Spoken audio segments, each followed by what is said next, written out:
നമസ്കാരം. ഞാൻ ഇന്ന് ഈ വീഡിയോ പിടിക്കാൻ നിൽക്കുന്ന നിമിഷം ജ്യോതിഷപരമായി വളരെയേറെ പ്രാധാന്യമുള്ള ചിങ്ങം 1-ാം തീയതിയാണ്, ഞായറാഴ്ച ദിവസം. ചിങ്ങം 1 എന്ന് പറയുമ്പോൾ എന്താണ്? രാശിചക്രത്തിൽ സൂര്യൻ ചുറ്റി ചിങ്ങൻ രാശിയിലേക്ക് സ്വക്ഷേത്രത്തിലേക്ക് പ്രവേശിക്കുന്ന ദിവസമാണെന്ന്. 30 ദിവസം അവിടെ ഉണ്ടാവും സ്വക്ഷേത്ര ബലവാനായി. അപ്പോൾ അതാണ് മലയാളത്തിൽ ചിങ്ങമാസമെന്നും പറയും. അപ്പോൾ ഞാൻ ഈ ജ്യോതിഷ വിഷയത്തിലോട്ട് വരുന്നതിന് മുമ്പ് ഒരു കാര്യം. ഞാൻ ഞായറാഴ്ച ദിവസം എല്ലാ പത്രങ്ങളും വരുത്തുന്ന ആളാണ്. എല്ലാ പത്രങ്ങളും വരുത്താൻ കാരണം സൺഡേ സപ്ലിമെൻ്റ് എന്ന് പറഞ്ഞൊരു സ്പെഷ്യൽ ഷീറ്റ് ഉണ്ടാകും. അതിൽ ചിലപ്പോൾ പ്രതിഭകളുടെ അനുഭവങ്ങളും അവരുടെ ജീവിതവുമായി ബന്ധപ്പെട്ട കാര്യങ്ങളും നല്ലതും പൊല്ലാത്തതും ഒക്കെ ആയിട്ടുണ്ടാകും. അവരൊന്നും യൂട്യൂബിലോ മറ്റ് മാധ്യമങ്ങളിലോ ഒന്ന് സംസാരിക്കാറുള്ളവർ ആയിരിക്കില്ല. ഇന്ന് ഈ വീഡിയോ പിടിക്കാൻ നിൽക്കുമ്പോൾ പത്രങ്ങളെല്ലാം അരിച്ചു പറക്കിയിട്ട് തന്നെയാണ് ഞാൻ നിൽക്കുക. എൻ്റെ ശ്രദ്ധയിൽ കൗതുകകരമായി പെട്ടൊരു കാര്യം അത് ഞാൻ പരിചയപ്പെടുത്താം. അതിനു മുമ്പ് കുറച്ചു കാലം മുമ്പ് ഞാൻ ഒരിടത്തിലേക്ക് യാത്ര ചെയ്യുമ്പോൾ ഒരു പരീക്ഷാ കേന്ദ്രത്തിനടുത്ത് കുറേ ആണും പെണ്ണുമായിട്ട് പരീക്ഷാ ഹാളിൽ നീറ്റ് പരീക്ഷ നടക്കുക. അതിനകത്ത് വിദ്യാർത്ഥികളിരുന്ന് പരീക്ഷ എഴുതുന്നുണ്ട്. അതിന് പുറത്ത് ഈ എഴുതുന്ന വിദ്യാർത്ഥികളുടെ അച്ഛനമ്മമാർ ആണും പെണ്ണുമായ ഒട്ടനവധി പേർ ഒരു കല്യാണ വീട്ടിൽ തടിച്ചു കൂടും പോലെ ഈ ഗേറ്റിന് പുറത്ത്, അടച്ചിട്ടിരിക്കുന്ന ഗേറ്റിന് പുറത്ത് തടിച്ചു കൂടിയിരിക്കുക. എന്തിനാ? മര്യാദയ്ക്ക് പിള്ളേരെ പരീക്ഷ എഴുതാൻ പോലും ഒറ്റയ്ക്ക് വിടുന്നില്ല, പിറകെ നടക്കുകയാണ്. ആ മാതാപിതാക്കളുടെ മുന്നിലേക്ക് ഒരു മകൻ തൻ്റെ അച്ഛനെ സമർപ്പിച്ചിരിക്കുകയാണ്. ചിങ്ങം 1-ാം തീയതി ഇറങ്ങിയ മാതൃഭൂമി സൺഡേ സപ്ലിമെൻ്റിൽ അച്ഛൻ അച്യുത മേനോൻ എന്ന് പറഞ്ഞിട്ട് ഒരു പേജിൽ മുഴുക്കെ അച്ഛനെ പറ്റിയുള്ള ഓർമ്മകൾ ഡോക്ടർ വി രാമൻകുട്ടി എന്ന അച്യുതമേനോൻ്റെ മകൻ പങ്കുവച്ചിരിക്കുകയാണ്. അച്യുതമേനോൻ്റെ ഫോട്ടോയുമുണ്ട്. 2 വട്ടം മുഖ്യമന്ത്രിയായിരുന്ന ആളാണ്, ഒരച്ഛനാണ്, കുടുംബജീവിതമുണ്ട്. അദ്ദേഹത്തിൻ്റെ ജീവിതവുമായി ബന്ധപ്പെട്ട ചില സംഗതികൾ പകർത്തി വച്ചിരിക്കുന്നു മകൻ. നോക്കൂ, ഇത് എല്ലാ മാതാപിതാക്കളും നിങ്ങൾ വായിച്ചിരിക്കേണ്ടതാണ്. ഒരു പിതാവ് എങ്ങനെ ആയിരിക്കണം, മാതാവ് എങ്ങനെ ആയിരിക്കണം എന്നതിനെപ്പറ്റി ഞാൻ പലവട്ടം പറഞ്ഞിട്ടുണ്ട്. പക്ഷെ ഞാൻ പറയുമ്പോൾ തീവ്രമായി പോകും. നോക്കൂ, ഒരു ഡോക്ടറാണ്, പ്രശസ്തനായ ഡോക്ടറാണ് തൻ്റെ അച്ഛനെ പറ്റിയുള്ള അനുഭവക്കുറിപ്പുകൾ എഴുതിയിരിക്കുന്നത്. തീർച്ചയായും ഇത് നിങ്ങൾ വായിച്ചിരിക്കണം, എന്തെങ്കിലും ഗുണങ്ങൾ കിട്ടിയേക്കാം. ഇനി നമ്മുടെ കമൻറ്റ് ബോക്സിലേക്ക്. നമസ്കാർ സാർ, ജാതകത്തിൽ മകരത്തിലാണ് ചന്ദ്രൻ നിൽക്കുന്നത്. സാറ് പാപന്മാർ എന്ന് പറഞ്ഞുദ്ദേശിച്ചത് രാഹുകേതുക്കളെയോ മാന്തിയോ ആണോ ഉദ്ദേശിച്ചത് എന്നാ പറഞ്ഞിരിക്കുക? അല്ല. 7 ഗ്രഹങ്ങളിൽ പാപന്മാർ എന്ന് പറഞ്ഞൊരു കാറ്റഗറി കൊടുത്തിട്ടുണ്ട്. അത് സൂര്യനെ, സനുക്ക്, കുജനെ, പിന്നെയും വേറൊരു ഈ ബ്രാഹ്മണ ഗ്രഹങ്ങളായ ഗുരു, ശുക്രന്മാർ പരിപൂർണമായും ശുഭന്മാരും, ചന്ദ്രൻ കറുത്ത പക്ഷത്തിലെ ചന്ദ്രൻ പാപനും വെളുത്ത പക്ഷത്തിലെ ചന്ദ്രൻ ശുഭനും എന്ന് പറയുന്നു. ബുധൻ പാപൻ്റെ കൂടെയോ പാപരാശികളിലോ നിൽക്കുമ്പോൾ പാപനും, അല്ലാത്തപ്പോൾ ശുഭനുമെന്ന് പറയുന്നു. എന്നിരുന്നാലും ബാക്കി 4 ഗ്രഹങ്ങളെ നമ്മൾ ശുഭത്തിൽ ഉൾപ്പെടുത്താം. രാഹു, കേതു, മാന്തിയെ പരിഗണിച്ചിട്ടില്ല.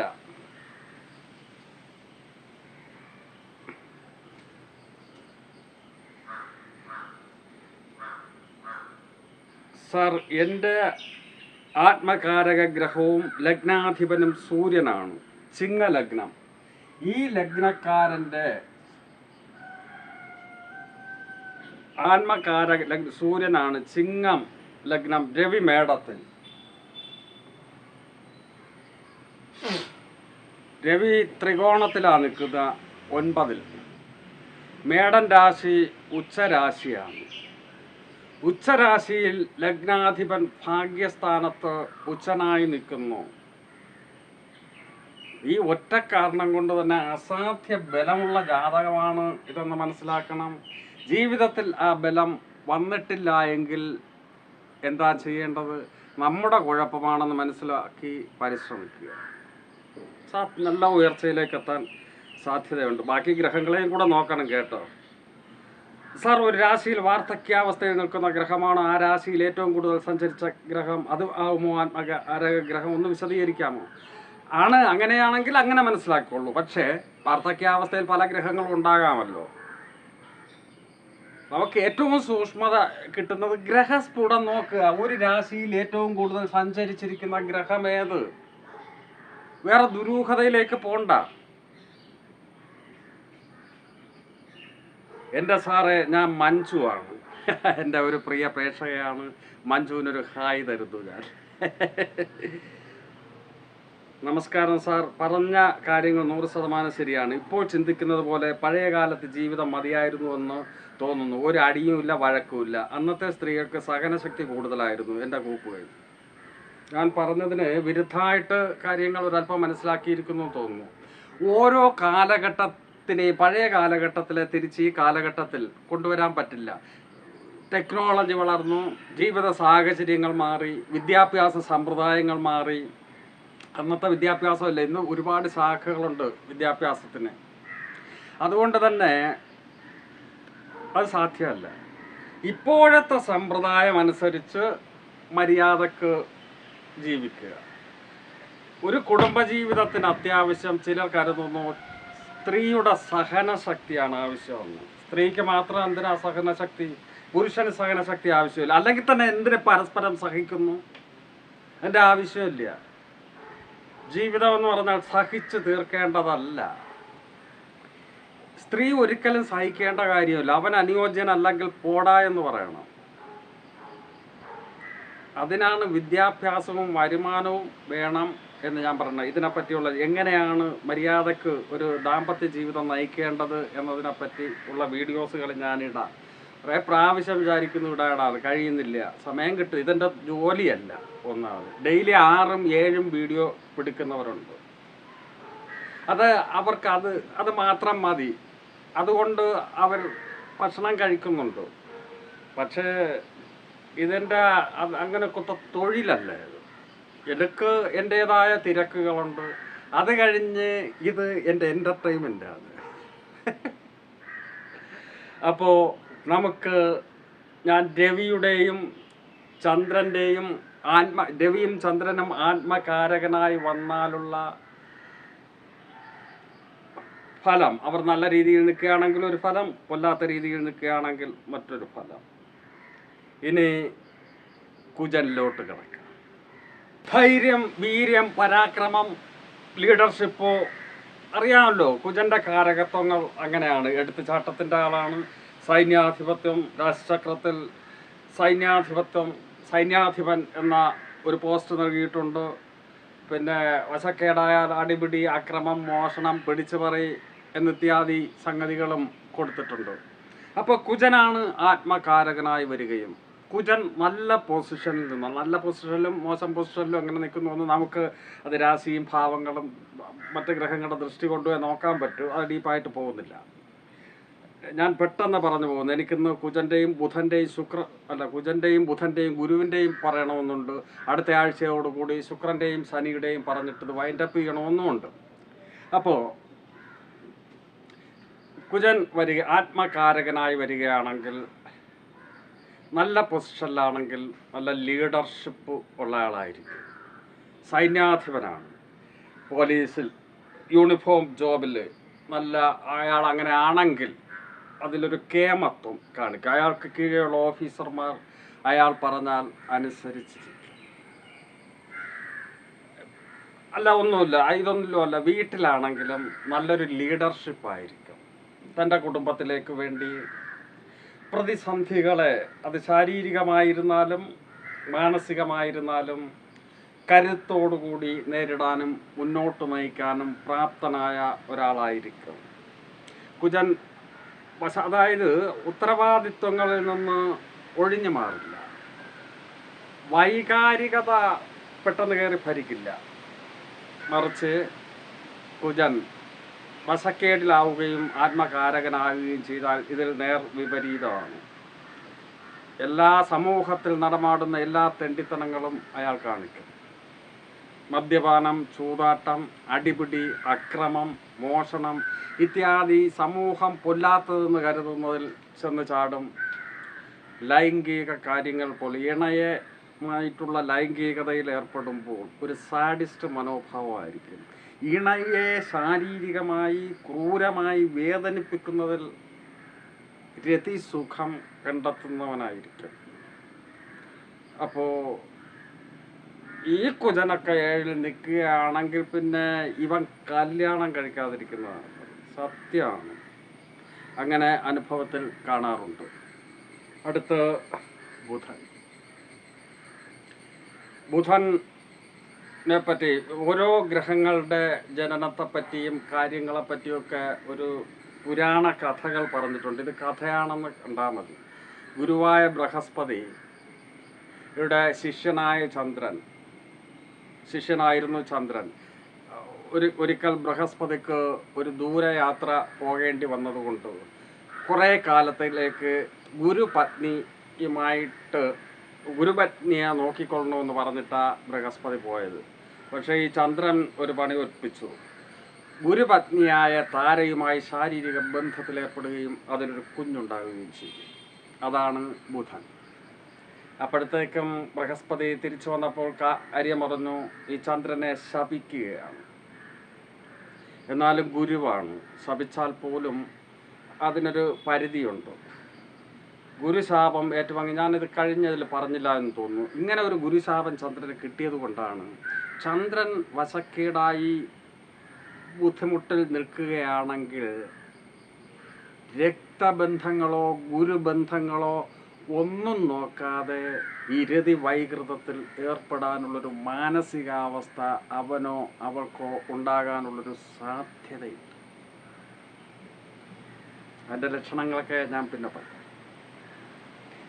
അപ്പോൾ അങ്ങനെ ഈ ബുധനും താനൊരു ജാരസന്തതിയാണെന്നുള്ള ഒരു ഇതുണ്ട്. അപ്പോൾ ഇത് കഥയാണ് കേട്ടോ, ഇങ്ങനെയൊന്നും നടന്നിട്ടില്ല. ഇത് ഓരോ കാര്യം പറയാൻ വേണ്ടി, ആശയം നമ്മുടെ മുന്നിലേക്ക് വെക്കാൻ വേണ്ടി ഓരോ കഥകളായിട്ട് നമുക്ക് ആചാര്യന്മാർ തന്നിട്ടുള്ളതാണ്. അപ്പോൾ ബുധൻ മറ്റ് ഗ്രഹങ്ങളെ പോലെ അല്ല, ഒരു വ്യത്യസ്തമായ ക്യാരക്ടറാണ്. നല്ലവൻ്റെ കൂടെ കൂടുമ്പോൾ നല്ലതാകുകയും, പണ്ഡിത സദസ്സിൽ പാണ്ഡിത്യം പ്രസംഗിക്കും, തെരുവിലാകുമ്പോൾ തെരുവിൻ്റെ ഭാഷ സംസാരിക്കും, കള്ളുകുടിയൻ്റെ കൂടെ കൂടിയാൽ കള്ളുകുടിയനാവും, ശ്രേഷ്ഠ സദസ്സിൽ ശ്രേഷ്ഠനാകും. വ്യത്യസ്തങ്ങളായ, അതായത് നപുംസക ഗ്രഹം എന്നാണ് പറയുക. സ്ത്രീധർമ്മവും പുരുഷധർമ്മവും യോജിച്ച് ചേർന്ന ഒരു ഗ്രഹം. അപ്പോൾ ബുധൻ്റെ കാരകത്വങ്ങൾ തന്നെയാണ് നല്ല രീതിയിൽ നിന്നാൽ അത് പ്രതിഫലിക്കുക. ബുധൻ്റെ കാരകത്വം എന്താണെന്നാണ്? വാക്ക്, വിദ്യ, ഗണിതം, പ്രത്യേകിച്ച് കമ്മ്യൂണിക്കേഷൻ, ദ്യൂത്, ഒരാളിൽ നിന്നുള്ള ആശയം മറ്റേയാളിന് കൊണ്ടുകൊടുക്കുക. ഒരു ഈച്ച വന്നിരുന്ന് കുറേ നേരമായിട്ട് ശല്യം ചെയ്തിട്ട് കേട്ടോ, അടിച്ച് കൊല്ലാറില്ലേ, അതുപോട്ടെ. അപ്പോൾ ഇത് ഒരു വിഷയം പഠിച്ച് അതിൽ കേമനായി മറ്റുള്ളവർക്ക് എളുപ്പത്തിൽ കാര്യങ്ങൾ പറഞ്ഞു കൊടുക്കുക ഇത്യാദി കാര്യങ്ങളൊക്കെ ബുധനുമായി ബന്ധപ്പെട്ടതാണ്. പാണ്ഡിത്യം, പണ്ഡിതനായിരിക്കും നല്ല രീതിയിൽ നിന്നാൽ. പക്ഷെ ഗുരുവല്ല, ഗുരു വേറെ ഒരു ലെവലാണ്. അതീന്ദ്രിയമായ അറിവുകൾക്കും അപ്പുറമുള്ള, അത് ഗുരുവിനെ പറ്റി പറയുമ്പോൾ ഞാൻ പറയാം. അങ്ങനെ നല്ല രീതിയിൽ നിന്നാൽ ഇത് കൊള്ളാം. പണ്ഡിതൻ, ശ്രേഷ്ഠൻ, അധ്യാപകൻ, ടീച്ചിങ് രംഗം, ഇതൊക്കെ നല്ലതാണ്. മോശമായാലോ ഈച്ച വീണ്ടും ശല്യം ചെയ്യുന്നു ഒരു നിമിഷം.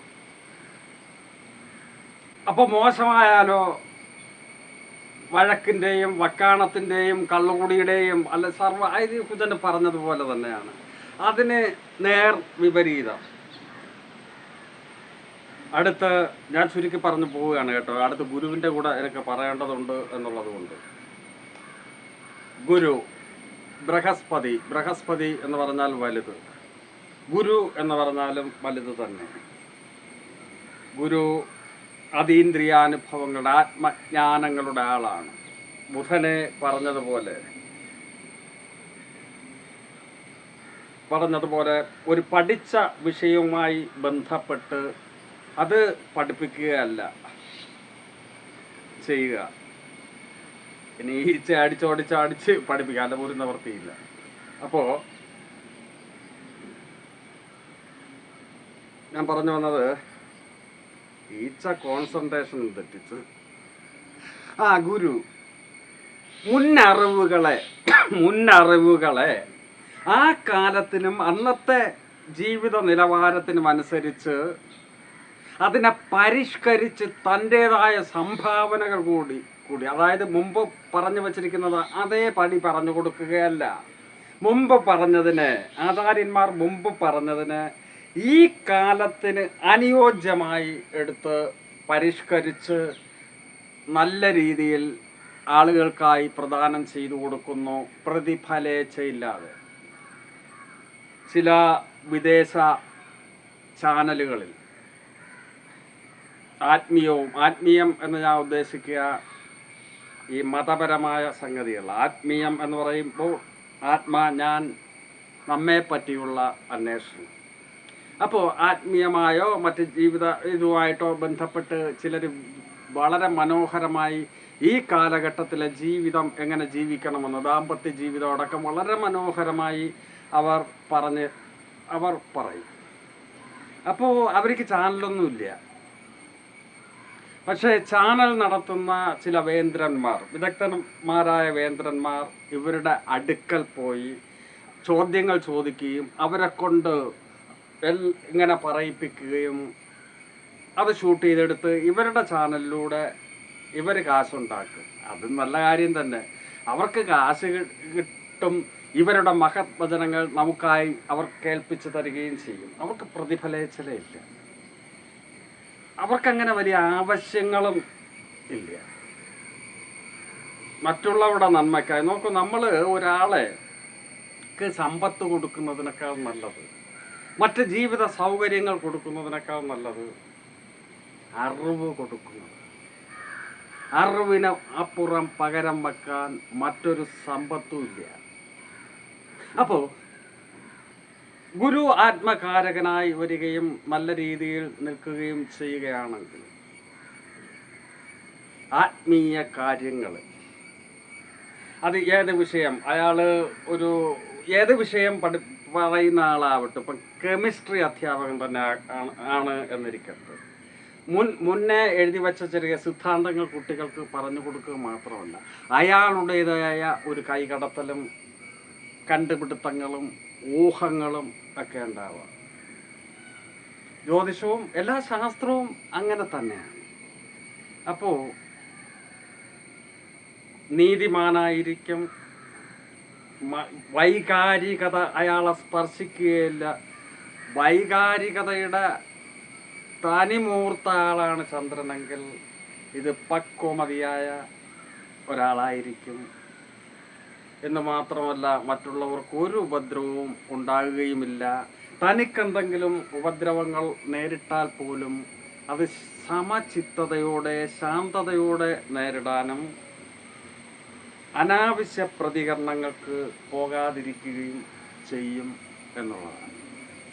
മറിച്ച് ഗുരു വശക്കേടിലാവുകയും ആത്മകാരകനായി മാറുകയും ചെയ്യുമ്പോൾ ഇതിന് നേരെ വിപരീതമാണ്. നിയന്ത്രണത്തിൻ്റെ ആളാണ് ഗുരു. ഒരു നിയന്ത്രണം ഉണ്ടാവില്ല. ആത്മീയ കാര്യങ്ങളിൽ പൈസ ചെലവഴിക്കുമെങ്കിൽ ഭയങ്കര ചെലവായിരിക്കും. ഇയാൾക്ക് ആത്മീയ കാര്യങ്ങളിൽ എങ്ങനെയാണ് പൈസ ചെലവാക്കുക? ക്ഷേത്രങ്ങളിൽ കൊണ്ട് ഈ സ്വർണ്ണം, ചെമ്പ്, വെള്ളി ഇവ സംഭാവന ചെയ്യുക. അങ്ങനെ ചെയ്തു കഴിഞ്ഞിരുന്നാൽ തൻ്റെ ജീവിതം നേട്ടപ്പെടും, തൻ്റെ ഇപ്പോഴത്തെ ദുരിതം മാറുമെന്ന് വിശ്വസിക്കുന്നു. മാറില്ല. അതിന് ഇയാൾ പരിശ്രമിക്കണം.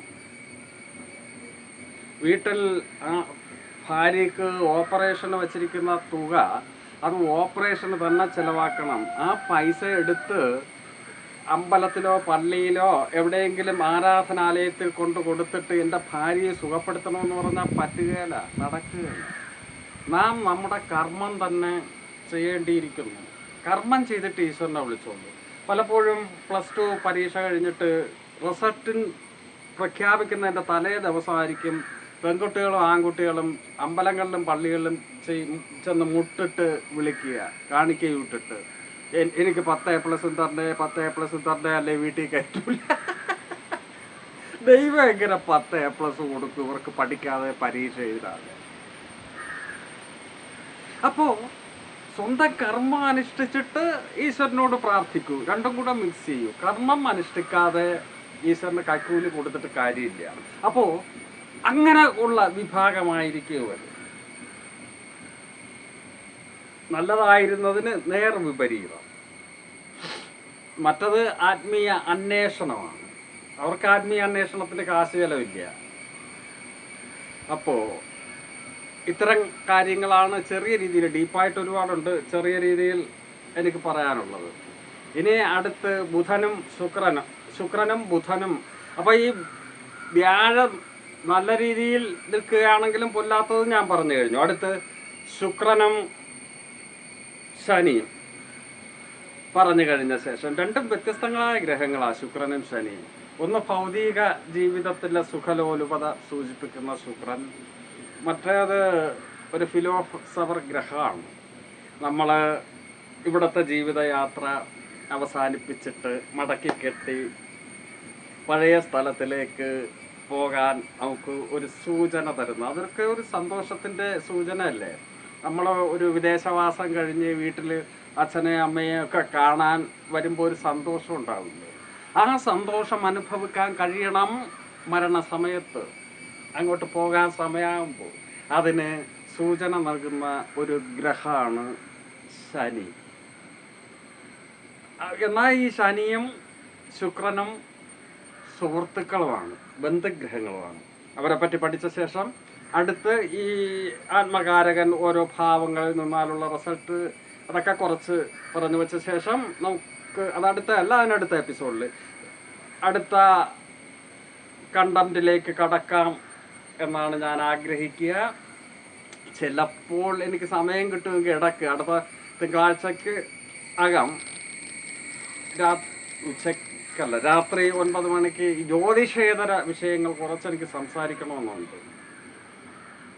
അത് പറ്റുമെങ്കിൽ വീഡിയോ ഇടാൻ ശ്രമിക്കാം. അപ്പോൾ ഞാൻ മുമ്പ് ഒരു കാര്യം പറഞ്ഞിട്ടുണ്ട്, ഹൈപ്പ് ചെയ്യുന്ന കാര്യം. ദയവ് ചെയ്ത് ഹൈപ്പ് ചെയ്തെങ്കിൽ മാത്രമേ എൻ്റെ വീഡിയോ പരമാവധി പേരിലേക്ക് എത്തൂ. എല്ലാ ക്രിയേറ്റേഴ്സിൻ്റെയും ആഗ്രഹം തന്നെയാണല്ലോ, അവരുടെ വീഡിയോ എല്ലാവരും കാണണം, അതുവഴി കാശ് കിട്ടണം എന്നുള്ളത്. നമ്മൾ ഈ പുണ്യം നിറഞ്ഞ പ്രതിഫല ഇച്ഛയില്ലാതെ ചെയ്തതുപോലെ ചെയ്യാൻ ഇന്നത്തെ കാലത്ത് ആരെങ്കിലും ഉണ്ടാകുമായിരിക്കും. അപ്പോൾ പറഞ്ഞതുപോലെ ഈ ലോകത്തിൻ്റെ നന്മക്കായി വിശാലാർത്ഥത്തിൽ ഞാൻ ജ്യോതിഷം പറയാൻ ആഗ്രഹിക്കുന്നില്ല. നന്മ കിട്ടും, മനസ്സിലാകുന്നവർ മനസ്സിലാക്കിക്കോ. അതോടൊപ്പം എനിക്കും ചെമ്പ് വേണം, അത്രയേ ഉള്ളൂ. അപ്പോൾ ഹൈപ്പ് ചെയ്യുക, ലൈക്ക് ചെയ്യുക. നന്ദി.